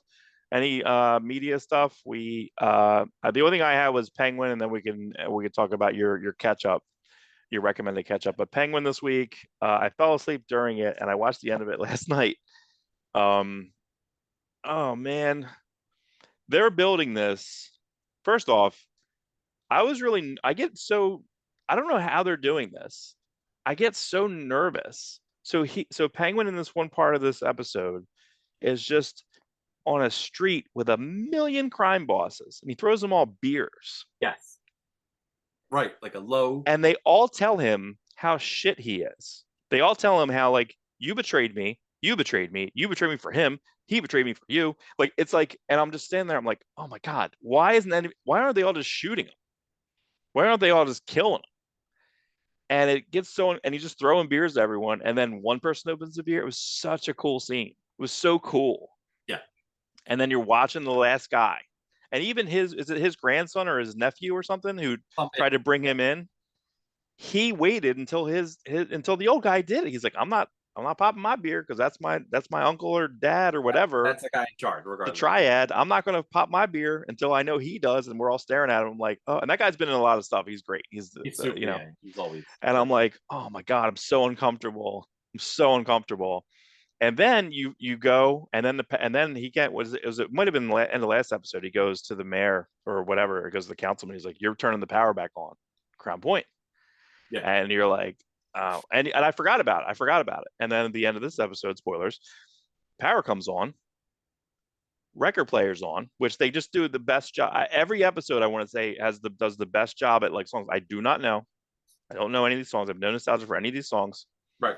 But the person there has the nostalgia for the song. So Penguin's mom who's going through a lot of things. And then last episode was horrible because it might have been this episode. Penguin's mom tells Penguin, if I get sick, you just gotta off me. I don't want to do it. But that's a parent. Horrible. You don't want to be a burden on your child. You know, that scene was brutal. No parent wants that. But it brutal. It is. I don't know how much this guy can take. I don't know how much it can take. And there's such a strangeness in this. And then you know, Sophia Gigante, sorry, she's showing up every which way. So then you have the power come on. Penguin's mom says, don't turn off the music. And first she's waking up, she's, you know, disoriented. And then the kid starts like, she wants to dance. So he starts dancing with her, right? And I'm just like, oh man, I know. It's like a horror movie trope, right? It's like, oh man, I'm having such a good time here. Something's gonna get messed up. And they zoom back, and in the other room, Sophia's there with just a gun by her side. And I'm like, don't do anything. And she's looking, and I can't tell what her face is doing. First off, yeah, I don't know what level she's doing. Like, this is unreal. This is unbelievable. Right. And then have you been trying to watch all the back matter stuff after? Yes. Yeah. And you know, because where she is, because she let Penguin's girlfriend live. Like, she was going there to kill her. And that was a really great scene because that showed the different levels. I forget her name right now. That character is, because she's like, yeah, I'm his girlfriend, but I'm also the escort, and I'm also in charge of these girls, and I protect them, and they protect me, and I'm willing to give up my life for them. Mm-hmm. But it's like, holy crap! But also, you're not the hangman. You know that so many. You're not the hangman, but your dad killed a bunch of my friends. Killed a bunch. I'm trying to still protect these others over here. Mm-hmm. Please don't kill me. You know what I mean? Like, and then she's like, I might still, and I'm like, I'm there to kill you. She has feelings. She's like, but you're not the Hangman. I know you're not. And then it's like, why am I not? You know what I mean? I just killed my entire family. You know what I mean? Like it's so uncomfortable. She became. I've never seen that. I've never seen that. I've never seen like a reversal to villain. She's the. This is ridiculous. And is there what 2 episodes? Is it 8? I think it's 8. Shit, So there's 2 left. Or it's a couple days ago Sunday. Yeah, right. A couple days, right? So just like that's tough. So yeah, just unreal. And I'm so getting nauseous thinking about this episode. You know, because I imagine insane shit's gonna go on. Yeah, and I hope that I think it's doing really well, and I would be fine. And I know Matt Reeves has talked about, and he's been in more interviews more than I expected him to be in. But he was in a couple the last few weeks. He's been showing up in these interview segments. So I'm hoping that they just keep the same team, just keep it going, and then I don't know, just do it. Yeah, I don't know. Yeah, do they want to do a second season, or are they doing something else Gotham related? That Batman movie, we don't even know when it's coming out. Is it 2026? I hope. That one rumor that they had this week that I think it was one of James Gunn's rumor that he shot down. They're shooting 2 and 3 together, and then he said that's not happening. And I'm like, probably because Joker fucking failed. Way to go! Thanks a lot, fucking dick. Bad movie. Yeah. Thanks a lot, Todd Phillips. Thanks for fucking it over. Let's not end on Joker. Yeah, right. Okay. I did. You caught up on stuff. Well, I did finish Agatha all along. Good ending. Okay. Good ending. You know, it's Are you watching it? Are you going to watch it? I think eventually I'll watch. I already know the spoiler, you know, but it doesn't matter. Well, like I said, this is a spoiler show, so don't watch reviews if you don't want to get everything ruined. But it was a good ending. Billy is obviously revealed to be Wiccan, and his costume looks cool. Good costume, yeah. Looks really good. Skinny kid, but you know, he doesn't have to be big. Like he's a Wiccan. Like he looks like he could look like a creepy Loki if he wanted to. Mm-hmm. It's a neat costume. Agatha, Death is amazing. Aubrey Plaza always nails everything she does. Mm-hmm. She was a great Death, and there's flashbacks to like the 1700s, and her makeup's done in a different way. She looks more innocent, but she's still Death. You know, and then when she's revealed with a partial skull face, she just looks super cool. So that was good, and I'm glad because I was worried when I first thought she was just going to be a witch. I'm like, well, that's a waste of Aubrey Plaza because she's a witch in the show, and we never see her again. No, she's Death. Like they could use her if they ever do like another Thanos thing. Like you can still have Deadpool or Thanos fall. Yeah. Like she has open opportunity in the future if Marvel decides to do something with her. Yeah, I would like that because I always thought that that's what is missing a little bit with the Thanos stuff in this is the reason his motivations are very human. I'm just trying to impress this chick. Yeah. Like the problem with Thanos in the movies is I'm saving the universe by having the people. Well, you could just double the food. That seems like an easier move. Double the resources. Right. You know, that seems better than killing, you know. Just maybe there's rules around that. You know, maybe that they didn't really say. Is there rules? Do you remember the issue? Remember the issue of Swamp Thing? Where Swamp Thing's like, could I clean the oceans and clean the air and do this and do that? Yes, I could. But then you would just work harder to destroy everything I've done. You'd pollute more because you know I would clean it up again. Yeah, was that an Alan Moore concept? Of course, it sounds like a very that's true. Ja boy. I do. I am an Alan Moore obsessive.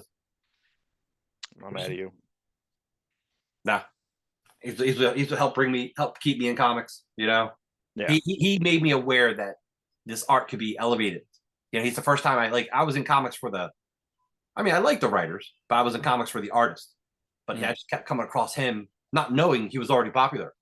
I was like, oh, why is the Superman story so good? Who's Alan Moore? Why is the Batman story so good? It's Alan Moore. Right. Yeah.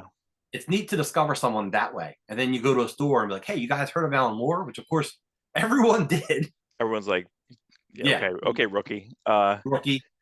Well, did you read that? What was that, a detective or a Detective Comics annual with Alan Moore? But the one with Clayface? From it? Yeah. Did you read that, like, not knowing that was Alan Moore? No, that one I found later. Okay. Because I had, like, the greatest Superman stories ever told, which has For the Man Who Has Everything. And then I read Killing Joke, you know. And then my dad took me to a comic store, and he says to the owner of the comic store, which is very weird. My dad never took me to comic stores, so this always sticks out in my head. and he goes to the owner Scott at Tendy. He's like, "What's like the best Superman story ever?" And he hands him, whatever happened to the Man of Tomorrow. Oh, I'd also read the Swamp Thing Superman story in the greatest team up stories ever told. And I'm just holy crap, this guy Alan Moore just is incredible. Like it just like amazed me. Like it's the same writer doing all these stories that really stood out to me. So I still have those two for the greatest. Whatever happened to the Man of Tomorrow? Like they're super important to me. I got one by George Perez because he inked it. He inked the first part. Kurt Swan penciled it. Hence the Swan Song. The Superman Swan Song is literally drawn by Kurt Swan. And then Kurt Schaffenbacher did the second one, and then inked by Perez. Right. Yes, and I went to meet him. He was a local guy, Kurt Schaffenberg, and he would always show up at the Mount Laurel. Blind, wasn't he? Almost blind. Dude, he kept canceling on the Mount Laurel shows. I think one show like. I think Bill B of Frankenstein Comics. I think he told me he was like it was practically blind, that he was drawing like at the drawing table like this. He's drawing like Lois Lane comics and shit. Like it's sad. Tough. It's sad. He was just old and not healthy, and I didn't get a chance to meet him. I was happy to meet Toddleben. He was still struggling to do signatures. Like he had a little magnifying glass with him, but he still signed beautifully. Like because he's legally blind now too. Tragic. It's tragic when these artists, especially someone like him who was so incredibly detailed. I think I don't know what the last Toddleben story was. He did that issue of Ultimate Team Up with Lizard, which looked gorgeous. That might have been it. I don't think there's anything past that. No, he had Alan Moore's ABC line. He had that anthology series, Tomorrow Stories, and he was going to do a story in that called Pearl of the Deep. Alan Moore wanted to do a take on like an Aquaman type character, name her Pearl, and he's got designs for it, but I don't think it was ever written. I would love to see if anything of that was done. I love, like, it's a shame, like an Alan Moore, like we hate concepts being wasted to begin with, but like an Alan Moore concept like hurts more. Right. To know that he has more, it hurts more. It does. And Alan Moore he's one of the kings of unfinished projects. We could do a whole episode on just unfinished Alan Moore project. I wonder. I guess, yeah. I wonder if, like, after Liefeld comes back, if he can get a lot of the stuff that he had that wasn't awesome that was supposed to come out to do. I'm sure that is a thought. Yeah. Because the final Supreme script got drawn by Larson 10 years ago. There's at least 5 more Youngblood scripts. 5. And funny enough, somebody just commissioned Steve Scrose is on his Instagram, and they commissioned the 3 Youngblood girls, Suprema, Doc Rocket, Twilight. Oh yeah. I'm like, oh, that's so good looking. Like I would love for him to come back. Chris Burnham tried to hit up Liefeld to do because apparently Alan Moore did after Judgment Day. He had a bunch of pitches like, here, if you want to, here's how to start your universe, Rob. And I think one of them was a Prophet idea, and Chris Burnham wanted to do it, which would be beautiful. But I don't think they had it. I don't know if I got lost to time or. Right. It's in that Reader's Lost Ark warehouse Liefeld owns. Yeah. So yeah, that's it. I think that's it for reviews as far as this week goes. Yeah. Well, did you have anything for you did Slow Horses? Oh, and I did. I did High Potential catch up. Caught up on High Potential. That's a really fun series. Really cute. Like the character interaction is really smart. I wonder if there's a way that because I kind of feel like with I'm trying to think what it was called. Is it Dark? Wasn't there like a show on Netflix? It was like a Norwegian thing, and then Netflix did it here, but you can still watch the Norwegian one. This is based on, like, I think, a Norwegian show. Right. Yeah, I think I did see that in the credits. I'd be curious to see if I could find that. And I think you mentioned them when we talked about it previously. Like, we like shows where I think, even in the spirit even of this show, is I like the smart people, but they're not crapping on who isn't as smart. Yes. That's not what this is doing. And the last episode, the most recent episode, where everything gets turned around, and I don't know who's the killer for a while. And the first person who you thought was the killer did it. Yeah. You know what I mean? And she's wrong. And she's having a hard time being wrong through the whole thing. It was really cool. It's nice because she's not always right. She wasn't right. And that's something to explore. They kind of dropped the subplot of the ex-husband, but that'll come back, I'm sure. Yeah, I'm sure. But good, just really solid. Yeah, it's very easy. A ding dong. It'll be a ding dong surprise. Right. Ding dong. That's right, because they even mentioned that's listen, that's what's that called? Hanging the lantern. They're like, we're gonna do what we need is a ding dong. Yeah. And I'm like, what is she talking about? Like, well, then someone shows up, ding dong, and there's a new suspect or there's a new element. And I'm like, oh my God. Then they just do it. I wonder how much Drew Goddard's doing that, because I saw something this week about they had to fight with the studio after when they first got the cut back. I found two things. There's two things of so funny what you find out like later. Cabin in the Woods. So Cabin in the Woods, the beginning scene, the studio like hated the beginning scene. The beginning scene is just literally it's Bradley Whitford and Richard Jenkins just walking around. Right. And they were like, we can't open the movie like this. Like, yeah, but we want people to think they went in the wrong movie. You know, it seems like 8 or 9 minutes long, and then they go into like the actual Cabin in the Woods type of stuff. And the other thing I found out about that is the kid who was the guy with the he was some type of like athlete or swimmer. The guy who was like the geeky guy who wore all the clothes, who couldn't get in the water. It was originally written they all jump in the water when they first get to the cabin. He has all his clothes on because apparently he's more cut than anyone else there because he was like a professional swimmer or something like that. Oh, really? So they had to have him on baggy clothes. The geeky kid. He was pretty good on Dollhouse. Did you ever watch Dollhouse? No. Josh Whedon. That was another Whedon. Yeah. With Eliza Dushku. Yeah. But he was on that too. That's why he was good. Yeah, so High Potential is solid. He's Drew Goddard like a shaggy. He's almost like a shaggy looking. You know what I mean? Yeah. That would be if they ever did. That's right. Yeah, if they ever did a TV show. Because you almost have like it almost is like a. Oh, I wonder if that's not exactly, but that's true. You do have a redhead. You do have Hemsworth's kind of the Fred. You know. Right. And Slow Horses is who, and that's the Gary Oldman. Well, hold on 1 second. Let's real quick about Drew Goddard. Talk about unfinished projects. The guy almost does a Sinister Six movie for Sony, which Sony desperately needs something other. Marvel's the only thing working for him right now. Right. The actual Marvel Spider-Man. But Drew Goddard almost did a Sinister Six movie, but he also almost did an X-Force movie. Oh, that's right. With Deadpool, with Cable, and that was going to have Apocalypse in it. But they kind of tore up the first script because Singer wanted to use Apocalypse and X-Men Apocalypse. Good thing they did that. Smart move. Not a movie with Cable and Deadpool and Domino. No. Let's have Apocalypse. But see, to me, in my brain, Apocalypse. It's funny. So Apocalypse was at first as an X Factor villain, right? And then basically created, kind of like created Archangel. Correct. Right? But then he basically became like a. Now who made him a Cable? Was that Casey? Who connected him? Robinson Casey? Well, Robinson, I don't even know if he had anything to do with the Apocalypse going over there. Did the Mignola issue have Apocalypse statues in the background? Oh yeah, which is technically that's Wolverine. What's that called? That's Wolverine Annual #1. Do you know that? So Wolverine Annual #1 technically is Jungle Adventure. That was a prestige format, but it was technically in Grant Comics database. So I looked up on there. I'm like, what the heck is this? Wolverine Annual #1 and Wolverine Annual #2 is Bloodlust. Yes. So that's the way. I mean, think about that. That's a very 90s thing. They're like, all right, so we're going to have a Wolverine series that was a prestige. It was $1.50, right? So it was actually more expensive than X-Men at the time, I believe, right? And then their specials, same thing. Excalibur, I believe their annuals were the same thing. Heir Apparent and Mojo Mayhem. They were originally like not specials. They were like Annual #1. Like their credit is that in the books themselves. Kind of interesting. Mojo Mayhem.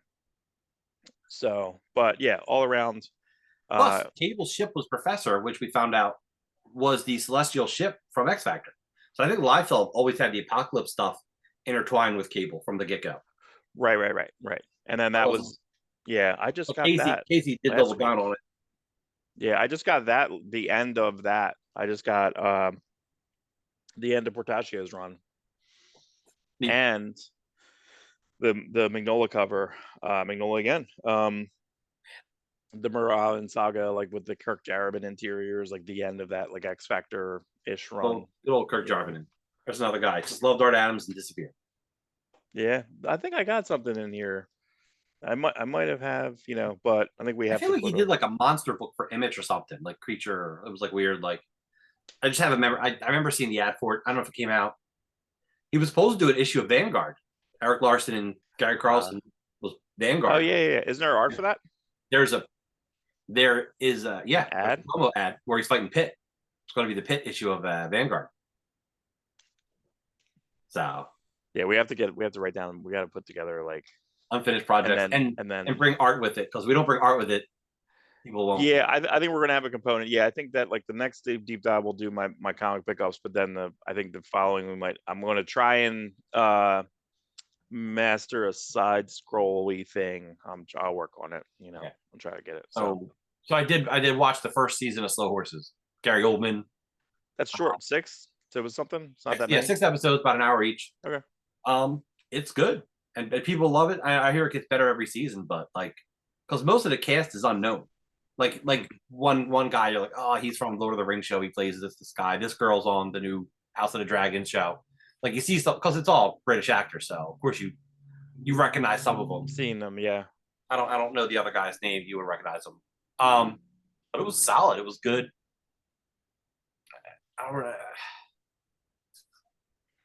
Yeah, I can't really explain much more about it. I just really enjoyed the show. It's dirty. They're in a shitty office, which is above a shitty alley. They're like the MI5 losers. Okay. They're like the ones who kind of, they either mess up a mission or one guy left like a top secret folder like on a bus, and then like somebody found it and reported to the news. Another guy messes up a training mission. Oh, okay. But you find out like that messiness.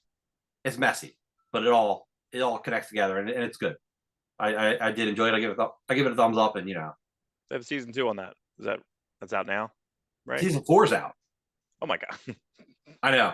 So I might not. Well, I guess that's almost like a new BBC, right? Because like I feel like they're more digestible. Like I know we talked about Shrinking. You recommend Shrinking for me to catch up, and I had an okay time with the most recent episode, but I really liked the buildup of it. Now I'm like, another Brett Goldstein 2 minutes. You're gonna give me 2 minutes of Brett Goldstein every episode. Thanks a lot. Like it's killing me. Yeah, it's great. And also Damon Wayans Jr. It's a pretty good addition. Gotta say, I always like him. He's always good. He's always good. He's been good in everything. He's yeah. So I'm surprised. I don't know what they're going to do. And Ted McGinley is getting more to do, and he's even better in this most one. As he was Derek 1. Yeah, Derek 1. Yes, his friend Derek 2, which is Damon Wayans Jr. The show's just like too cute. It's always cute. Like, yeah, it became maybe because I watched them all in a row, I was getting annoyed with the formula. Like I next time I watch, I'm going to write the formula, and we'll see if we can recreate it. Because I'm just like, hey Rob, damn, what a shirt! Look at that shirt. Too bad. Hey, cute shoes. Like, you know what I mean? Like it's something like oh, you did a good job with your beard. Yeah, like the way it's a little too much, and then it'll be like bam, and then they'll hit you. I do, and also I thought it was a little fast. So you marry these guys like 2 weeks ago, and now they're having like a kid, right? Like it just seemed weird. I was like, what are you doing here? Like, do I need like pull back from those guys for a little bit? They're filming the lawyer friend weird because sometimes his head looks weirdly shaped. Yes. Like, I don't know if there was a break in between, because the hair is different on that guy too. It almost looked like a different guy when I saw him this week. I'm like, what's this guy? Yeah. And yeah, I feel like that should have been a conversation pre. So I wonder if they're going to kind of blow that up. If they're going to blow that up. Yeah. That should always be a pre-conversation. It was not, like it was like. I knew. So. I knew, like when I was, before I met Kathy, I was dating a couple girls, and one or two of them like, I don't want kids. I'm like, okay, I can't stay with you. I want kids. Yeah. Like I just have this need to be a dad. One of my breakups was I'm out, and then she was out, and she's like, he was the opposite. Like, she wanted kids, and you're like, you didn't tell me. Okay, well I gotta go. You didn't realize how old you were. Like you just blow out dust now.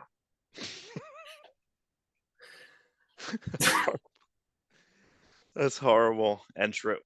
It's true. And true. All right, we are dust in the wind. Oh, that's right. Topical. Dan McGowan. Yeah, that's true. Our buddy Dan, Segment Dan. Theme song Dan. Got to get theme song Dan. We'll just keep bugging him. Yeah. He's like, all right, I'll do it, but it's $5,000. I'm like, right. No. He says he's responsible. He says he's buying us mics. He's buying us stuff. Yeah. I need a green screen. I need a better docking station. I need a better mic and a headset. Thanks. He's our sponsor. You know, actually, Look, think I that- took him. Listen, to be fair, remember when I had better days, I'm driving that dude around and giving him money to drive around with me, literally 3 or 4 times. I'm taking him to shows and giving him money to buy stuff. All right. actually, I've been working on something. I thought I would show you. Okay, I've been in the lab trying to make the show a little better. In the lab. In the lab with a pen and a all our pad, trying to get this damn label off. all our free time. There you go. That sound professional? I'll play it again for you. There we go. I think you need the video. I didn't send it. Do me a favor, send that to me, and I'm gonna put it through my I'm gonna put it through my GarageBand. Okay. I'm gonna see if I can play around with it and then put some stuff to it. No, I'm serious. I'm pretty sure I can line that up, and then I can push it into the beginning of the show, or we'll just have it out and I'll just put it right on my mic. I'll just put it out like this, and just put it right here. Just put it right there. And you know what? Every So- week we'll add to it. Like next week, you can just pretend There it to is. be hitting a cymbal. Right. Little by little, we'll just make a huge production. That's fine. That's fine. That's what it's all about. It's all about Little little by horn little. sections, some violins. You have it down. You literally that's the same. I said it You so have many it memorized. times. Yeah. I know you now have it memorized. So It's just- I either got to pull it from that or I got to pull it from the thing we sent me. So Don't. It's so weird. It just stuck with me. I don't know what Yeah. it is. I hope it's not used. I'll be so pissed. it's probably it's a theme song of something. You know, I don't think so. I think we would have known. We're pretty relatively smart on that. We So, hear a lot of themes off, you know. yeah. All right, we're de-evolving. We're losing our 1 hour timeline. All right. People are going to start Lost it. reviewing this show. Right. Here's a review of the review show. Review of the review show. All right, let's cut it, and then we'll see everyone in a couple days with our deep dive. Deep All dive. right. All right. See you soon.